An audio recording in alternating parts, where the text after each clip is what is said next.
Hello everyone, welcome to geo politics. भारत और China का जो रिश्ता है, इसके सुधरने की वजह से दुनिया में सबसे ज्यादा कोई सैड है तो वो है अमेरिका। और इसका रीजन क्या है? इसका सिंपल सा रीजन है कि अमेरिका हमेशा से चाहता था कि जो भारत है उसको ये पूरी तरीके से क्या करे, कंट्रोल कर पाए। जैसे ये कंट्रोल करता है पाकिस्तान को। आज के दिन में भी अगर देखा जाए, पाकिस्तान का जो भी पॉलिसी होता है उसका एक बहुत बड़ा हिस्सा जो है वो अमेरिका अपने मन से कंट्रोल करता है। लेकिन रिसेंट ईयर्स में आपने देखा होगा कि पाकिस्तान पे जो सबसे बड़ा किसी का इन्फ्लुएंस है तो उसका है चाइना का।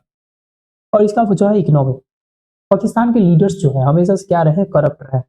करप्ट इन द सेंस, उनको जहां से भी पैसा मिल जाता था उन्हीं के अनुसार उनका जो नीतियां होती थी वो बनाई जाती थी। और वैसा ही बिल्कुल चाहता था अमेरिका इंडिया के साथ। और यही शायद वजह रहा है कि जब भी इंडिया ने बोल्ड मूव लिए हैं, जब भी इंडिया ने पाकिस्तान के अगेंस्ट वॉर लाइक सिचुएशन में रहा है, तो अमेरिका कभी मदद नहीं किया है। इंस्टेड इन्होंने क्या किया है, पाकिस्तान को जम के सपोर्ट किया है। तो देखिए करंट में क्या हुआ है कि भारत और जो चाइना है उन्होंने ये बॉर्डर पे तय कर लिया है कि हम क्या करेंगे, बॉर्डर से डिसएंगेजमेंट करें। जो भी हमारी लड़ाई है उसको अब हम बंद करेंगे और अपने अपने इकोनॉमी पे क्या करेंगे, फोकस करेंगे। बट इसका मतलब ये भी नहीं है कि जो इंडिया और चाइना है वो वॉर नहीं लड़ेंगे इन द फ्यूचर। इंडिया और चाइना का तो वॉर होने वाला है। और ये क्यों होने वाला है? क्योंकि इंडिया और चाइना एक नेचुरल एनिमी है। जिस तरह से चाइना का ग्रोथ है अनस्टॉपेबल, इकोनॉमिक टर्म्स में अगर बात करें तो भारत काफी ज्यादा डेवलप्ड है। लेकिन इंडिया को भी देखा जाए तो इंडिया काफी तेजी से क्या कर रहा है, ग्रो कर रहा है। तो चाइना के लिए सबसे बड़ा थ्रेट अभी जो है इंडिया नहीं है, बल्कि क्या है, यूएसए है। और जबकि चाइना जो है इकोनॉमिकली सुपर पावर बन चुका है, ऐसे में इंडिया को आंख दिखाना नेचुरल है। क्योंकि इंडिया भी उसी रास्ते पे है। आने वाला जो फ्यूचर है वो इंडिया का है।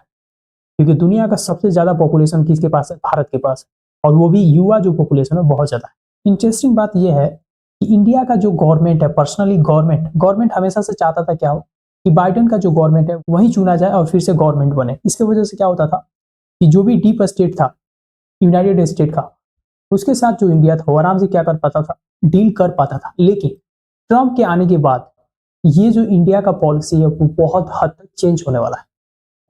क्योंकि ट्रंप जो है वो उनको खुद ही नहीं पता होता है कि कल क्या करने वाले हैं। कभी तो ये तारीफ करते हैं और दूसरी तरफ क्या करते हैं, जो भी इनका इकोनॉमिक इंटरेस्ट है उसी के फेवर में बात करते हैं। यहाँ तक कि फ्रेंडली कंट्री जो कनाडा है उसको भी इन्होंने बोला कि अगर तुमने ये माइग्रेंट्स और ड्रग को बंद नहीं किया भेजना अमेरिका में, तो तुम पे लगाएंगे हम 25% का टैरिफ। तो कहने का मतलब ये होता है कि अमेरिका का दुश्मनी तो खराब है ही, लेकिन जो दोस्ती होता है वो बहुत ज्यादा घातक होता है। तो इसी की वजह से इंडिया जो है बहुत ही ज्यादा कॉशियस है। हमने चाइना की वजह से ही अमेरिका के साथ हमारा क्लोज कोऑपरेशन है। क्योंकि अमेरिका जो है हमेशा कितना भी ये ज्ञान दे ले, लेकिन अमेरिका का जो दिली ख्वाहिश है वो क्या है, दुनिया में नंबर 1 कंट्री रहना। और जितने सारे कंट्रीज है उनको डिक्टेट करना, उनको अपने मुताबिक क्या करना, रन करना। और इस बात को अचीव करने के लिए अमेरिका किसी हद तक जाने को तैयार होता है। और इसका प्रमाण दुनिया भर में देख सकते हो, चाहे वो मिडिल ईस्ट हो, चाहे वो रसिया यूक्रेन का वॉर हो, ये सारे उसी के एग्जाम्पल है। और इनके हेजेमनी का सबसे बड़ा जो खतरा है वो है चाइना। चाइना अब पूरी तरीके से जो अमेरिका का हेजेमनी है उसको क्या करने वाला है, उखाड़ के फेंकने वाला है। और ये बात अमेरिकन जानते हैं। इसी की वजह से चाइना और इंडिया को उलझाने में हमेशा लगे रहते हैं। और जब इंडिया और चाइना उलझ चल के इंडिया और चाइना वॉर में चले जाएं, इसके वजह से क्या होगा, ऑफकोर्स इंडिया का जो इकोनॉमी है 100 साल पीछे चला जाएगा। लेकिन हाँ, चाइना का भी जो इकोनॉमी है वो कोई ग्रो करने वाला है नहीं। क्योंकि इंडिया के पास में न्यूक्लियर वेपन्स है, इंडिया के पास में बहुत सारे ऐसे अलाई कंट्रीज हैं जो सपोर्ट, और खास करके अमेरिका तो बहुत पहले आगे आएगा सपोर्ट करने के लिए। और इसका रीजन सिंपल सा है, अमेरिका हमेशा से चाहता है कि पहले वॉर करवा दो, फिर अमेरिका के जितने सारे वेपन्स मेकिंग कंपनीज हैं वो वहां पे क्या करती हैं, अपनी कंपनी से वेपन्स बना बना वहां पे सेंड करती है, सेल करती है, और जो प्रॉफिट है उसको बनाती है। और इसी की वजह से दुनिया का जितना सा वॉर होता है वहां पे जो मेन रीजन होता है वो होता है अमेरिका। पहले टेंशन क्रिएट करना है, फिर दोनों कंट्रीज को वॉर में भेजना है। जब कंट्री वॉर में चले जाए तो क्या करना है, वेपन्स को सेल करना है। और वेपन्स जब सेल होगा तो क्या होगा, अमेरिका की जो कंपनीज है वो अंधाधुंध प्रॉफिट बनाएंगी। और ये पॉलिसी सारा दुनिया लगभग जान चुका है। और यही शायद रीजन है कि जो धीरे धीरे डेवलपिंग वर्ल्ड है वो इन बातों को लेके अवेयर हो रही है।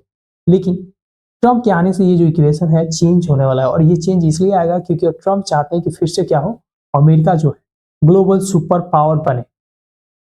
और आपको याद ही होगा जब इनका पहला वाला जो टर्म था उसमें इन्होंने क्या किया था, चाइना पे क्या किया था, टैरिफ लगाया था। और उस टैरिफ की वजह से एक ट्रेड वॉर शुरू हो गया था जिसका इम्पैक्ट पूरा दुनिया पे पड़ा था। और ये जो ट्रेड वॉर है फिर से कंटिन्यू होने वाला है। और इस बार हो सकता है कि बहुत ज्यादा ये क्या करे, टैरिफ लगाए। और ये भी एक रीजन है दोस्तों जिसकी वजह से चाइना जो है भारत के करीब आ रहा है, क्योंकि दुनिया में ये तो कंफर्म है कि सबसे बड़ा जो मार्केट है वो है इंडिया। और कोई भी कंपनी दुनिया का क्यों चाहेगा कि इतना बड़ा जो मार्केट है वहां पे हमारा प्रोडक्ट सेल नहीं।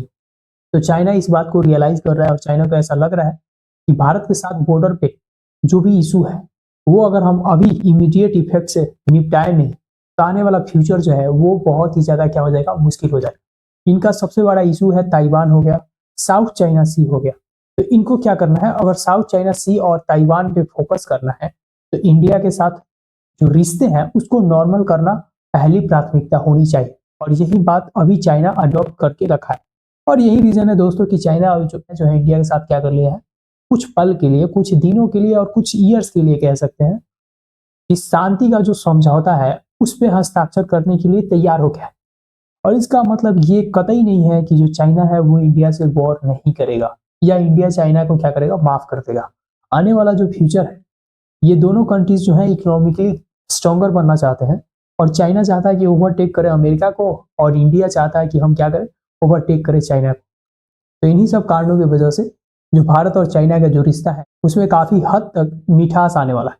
तो आई होप ये जो पूरा मामला है आपको समझ में आया होगा कि अमेरिका कैसे भारत को कंट्रोल करना चाहता है, अपने तरीके से कैसे भारत को एज ए वीपन यूज करना चाहता है अगेंस्ट चाइना। बट इंडिया यहाँ पे कभी, आपको आज भी याद होगा, जब भी फॉरेन मिनिस्टर रिप्लाई करते हैं तो हमेशा ये बोलते हैं कि इंडिया कैपेबल है चाइना के साथ फाइट करने के लिए, जबकि रियलिटी में ऐसा है नहीं। और ऐसा क्यों बोलते हैं, चाइना को डायरेक्ट ये मैसेज देना चाहते हैं कि देखो चाइना, हम अमेरिका के झांसे में नहीं आ रहे और इसके बावजूद भी हम क्या है, क्वाड का मेंबर है। तो ये एक तरह से संकेत होता है चाइना के कि ज्यादा बोलोगे तो हम अमेरिका के पास भी जा सकते हैं, लेकिन अगर रिश्ते अच्छा रहा तो हम अमेरिका के कैंप में भी नहीं है। और यही वजह है कि अमेरिका कभी इंडिया को क्या नहीं कर पाता है, कंट्रोल नहीं कर पाता है। आज तक इंडिया ने कभी भी कंडेम नहीं किया यूक्रेन रशिया वॉर को लेके। और इसके वजह से जो डीप स्टेट का प्रेशर था इंडिया पे बहुत ही ज्यादा था। और इसका सबसे बड़ा रिजल्ट आप बांग्लादेश में देख सकते हो, पाकिस्तान का हालत क्या कर दिया है। तो ये इंपॉर्टेंट है समझना कि इंडिया के ऊपर बहुत ज्यादा प्रेशर है इंटरनेशनल लेवल पे, खास करके जो वेस्टर्न कंट्रीज उनका जो प्रेशर होता है इंडिया पे बहुत ही ज्यादा होता है।